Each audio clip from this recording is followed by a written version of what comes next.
দেহা শুনা কথা বোলে মোৰ ঘৰৰ বাকৰিত গুণা গথা মায়ে আনি ৰাখিছে গৰুৰ পঘা বোলে মোক বান্ধি থব আগ ৰাতিৰ পৰা হায়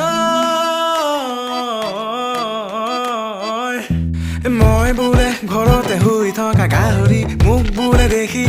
লাগিছে আমনি মোৰ বোলে ৰুমত গোন্ধ যেন গোহাৰি মোক বোলে বহিবলৈ পৰিছে ভাগৰি দেউতায়ো বোলে তোৰ দেহটো চালে যেন লাগে এটা জলহস্তি